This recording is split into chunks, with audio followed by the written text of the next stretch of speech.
Федеральной службы безопасности. Задержан по подозрению государственной измены. Tako se to radi. Objavljen snimak hapšenja ruskog diplomate koji je špionirao za CIA.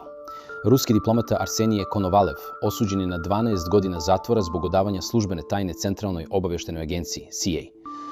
Знаете, что произошло? Да. Телефон ваш, пожалуйста. У вас один телефон? Да. Руку? Давайте. Sada je objavljen i video snimak njegovog hapšenja na kojem se vidi koliko ga je to šokiralo.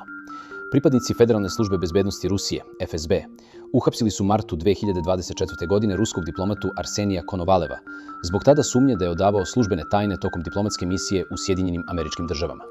Понял, поедем, да?